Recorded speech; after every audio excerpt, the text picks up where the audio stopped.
ہری پور سریسالہ ایریگیشن کی ایک بار پھر پورتیاں۔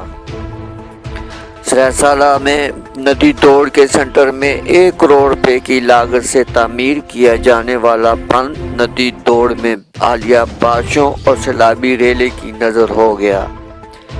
سال 2015-16 میں محکمہ ایریگیشن سریسالہ ندی دوڑ کے سینٹر میں لگائی جانے والی دیوار، جو کہ پانی کی رکاوٹ پیدا کر کے متعلقہ نہر میں پانی شفٹ کرنے والا 1 کروڑ کی لاگت سے تیار ہونے والا بند اور لگائے گئے حفاظتی ٹلے پانی کی نظر ہو گئے، جس کی وجہ سے محکمہ ایریگیشن کی کرپشن بے نقاب ہو گئی۔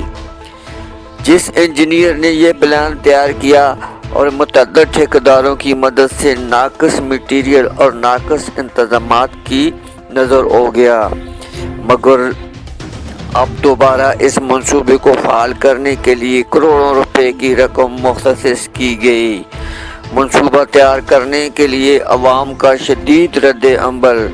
عوام نے اپنے خیالات کا اظہار کرتے ہوئے کہا کہ ہمارے خون پسینے اور ٹیکسوں کی مد میں حاصل کی گئی رقم جو ہے وہ پانی کی نظر کی جانے لگی۔ عوامی سماجی حلقوں نے احتجاج کیا کہ محکمہ نیب اور احتساب کے ادارے فوری طور پر اس کارروائی پر نوٹس لے اور اس میں جتنے بھی مختلف افراد شامل ہیں ان کو شامل تفتیش کر کے کارروائی کی جائے۔ جی